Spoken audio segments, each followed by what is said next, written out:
Good day, everyone. So, for today's video, I will be discussing the activity for your midterm, and this will be a differentiated activity which covers the skeletal and the muscular system. So, basically, ang gagawin nyo lang po dito is pipili po kayo ng isang activity among the seven options. Then, yun po yung gagawin ninyo sa time po natin ngayong week. Since I will be not here from today, which is 18 up until 25, because of the LCUAA, you will be using our time and you will be maximizing it for you to do your midterm performance task. The deadline of this activity will be set on the week po na babalik ako, which is yung week ng 27 hanggang 31 or November 1. For your first option, we have the recitation. So this activity is individual, and here are the mechanics for the recitation. So as you can see in your screen, there are two major guides of the recitation. So meron po tayong dalawang part ni option number one.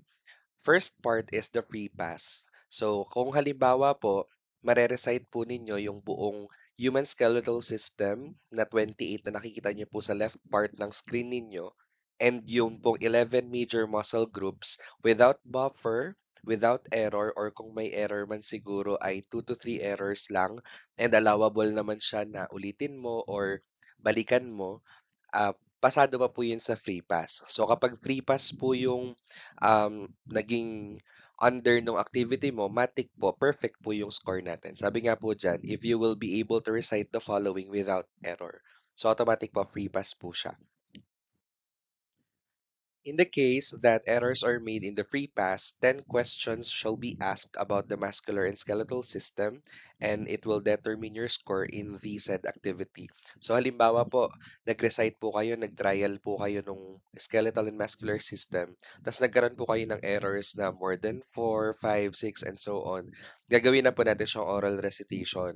So sa oral recitation po, magkakaroon po tayo ng questions about the skeletal and the muscular system, then whatever grades you will get or score you will get, doon na po natin i-derive yung magiging final score niya for this activity. So the criteria of this option is correctness lang po, which is 100%. For the second option, we have drawing. So this is again an individual activity. So, pwede po kayong pumili kung traditional art yung gagamitin ninyo or digital art.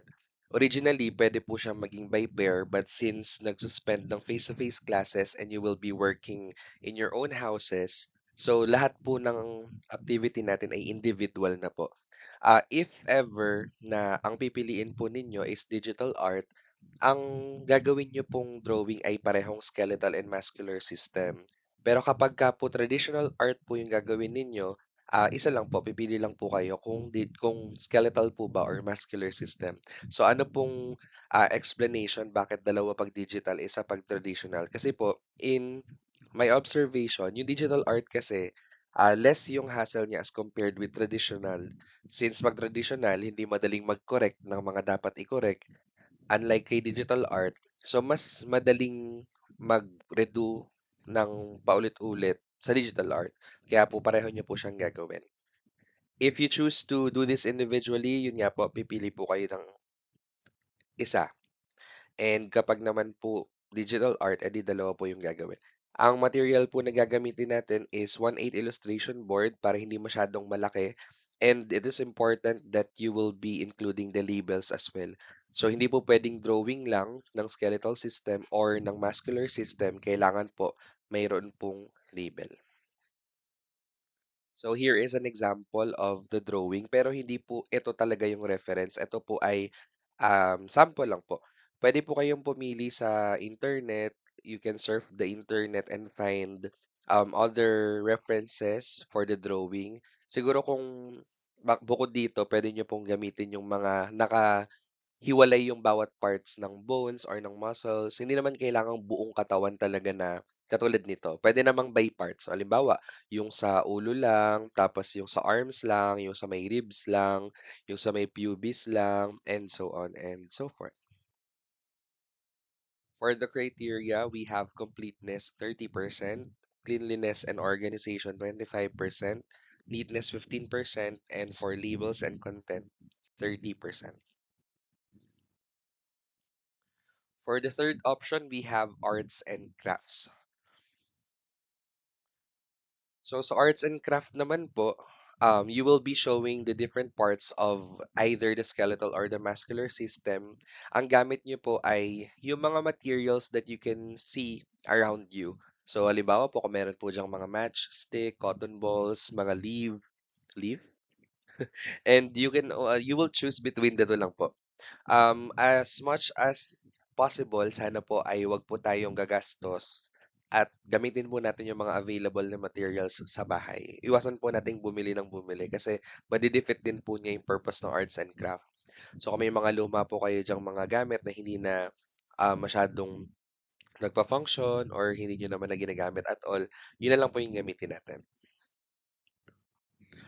Puwede po kayong gumawa ng, parang 3D na representation. Puwede naman pong mag-print kayo ng pattern ng skeletal or muscular system tapos dikitan niyo po 'yun. Tas lalagyan din po ito ng label. For the criteria, we have creativity 30%, resourcefulness 30%, completeness 20%, cleanliness and organization 25%, and neatness 5%. For option number 4, songwriting and jingle making. So originally, pwede to sana ng madaming members, 5 to 7 members. But since kayo nga po ay nasa bahay, individual na lang po siya. Attached with this video are examples of outputs from my previous PatFit students para at least maintindihan nyo kung paano po ba siya gawin. So you will be creating a song or a jingle using the parts of the skeletal and muscular system. Pwede rin pong action song or action dance kung halimbawa ayaw nyo naman pong kanta. So, in terms of the parts, pwede pong ipag-mix natin ng skeletal and muscular system. Pwede naman pong skeletal lang or muscular lang. Ngayon, hindi naman po kailangang buong 28 na major part ng skeletal system ay nagagamitin nyo sa kanta.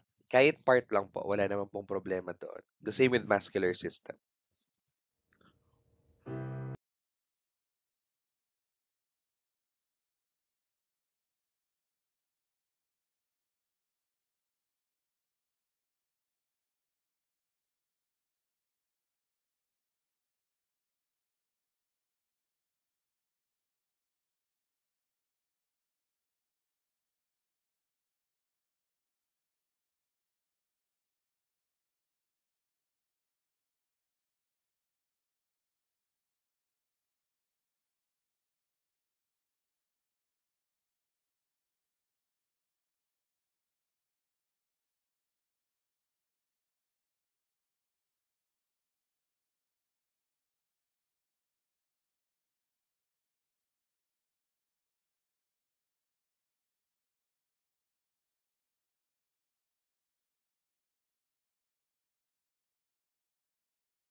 For the criteria, we have creativity, 30%, incorporation of the systems, 40%, musicality and tune, 5%, lyrics, 10%, and relevance to the theme, 15%.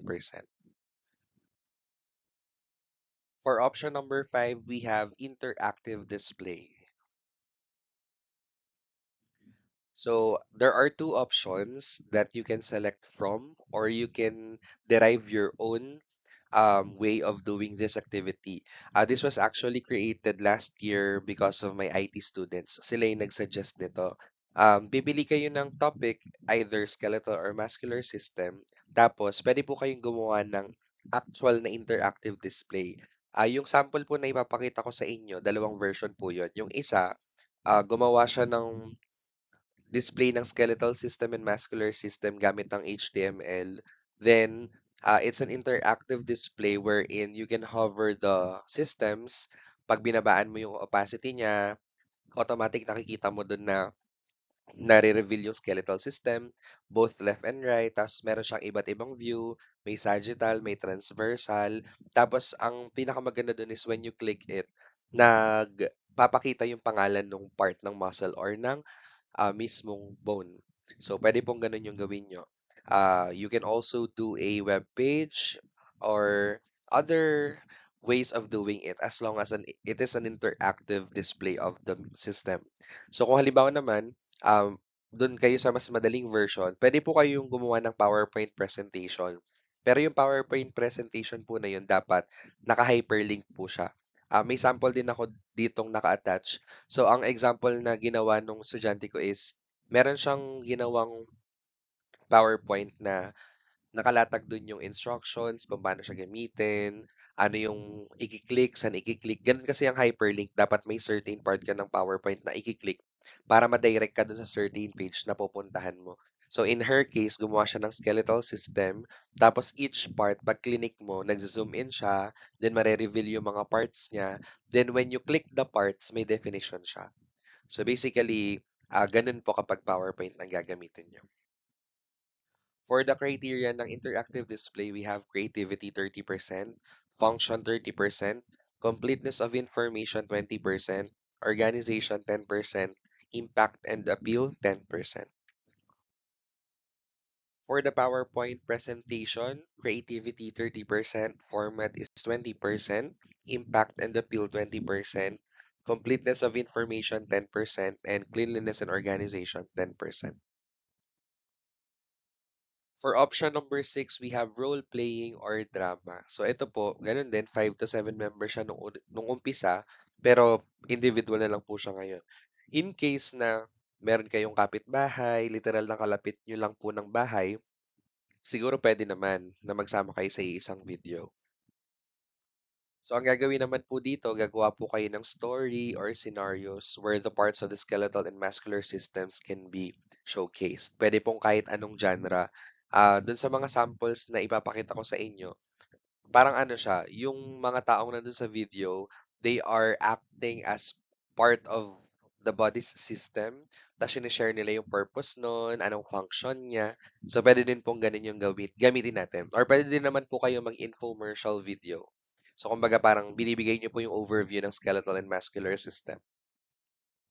So, the final output shall be on video. Criteria, creativity 30%, relevance to the theme 20%, organization of information 25%, and completeness 25%. Last, we have option 7, which is the workout video. So you will be creating a workout video which showcases workouts that target all the muscle groups. So minimum po tayo ng 5 workouts per muscle group. Kung halimbawa, ang pipiliin nyo po ay dalawang muscle group. Halimbawa, chest and bicep. So at least tag 5 workout po sila. But in total, 10 workouts po dapat yung maipakita ninyo. So ngayon po, ang nakalagay kasi dito, if you will be doing the whole body, pwede naman pong tagwa 1 workout lang. So example po, halimbawa chest, ang napili nyong muscle. Kung gusto nyong puro chest lang po yung ipapakita nyong na exercise or workout, kailangan po 10 na chest workout yung gagawin nyo. Then, while you are doing the workout, in the video itself, you have to explain bakit sa push-up ang gantong muscle ang tinatamaan, ano kaya yung nagiging benefit niya, ano yung nagiging effect niya. So kumbaga, parang vino-voice over niyo habang nagwo-workout kayo kung ano yung mga functions niya. Puwede kayong maglagay ng mga post-edit na kung halimbawa gusto niyong i-highlight yung muscle na natatamaan. So puwede po yun and it's up to you po. So final output niya po is MP4. For the criteria, we have creativity 30%, completeness of information 20%, organization of idea 10%, correctness of form 20%, and the overall video is 20%.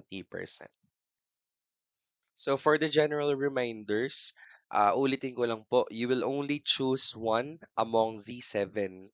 Hindi po lahat yun gagawin ninyo. Binigyan ko lang po kayo ng multiple options in order for you to choose from variety of options. In case na gusto niyo pong magdagdag ng option, ang general rule lang po natin is as long as naipapakita niyo po yung skeletal or muscular system and its part and functions, wala naman pong problema sa akin yun. Okay, so for the submission of this activity, like what I said from the first part of the video, ipapasa po natin ito the week after the LCUAA week. Ang LCUAA week po kasi is October 18 to October 25. So during the time po natin, kung kailan man po yung meeting natin for the PatFit 1, yun po yung time nyo to do this activity. Then the week after that, following the week of LCUAA, which is yung 27 to November, dun po yung submission ng ating outputs. Okay, so yung 27 to 31.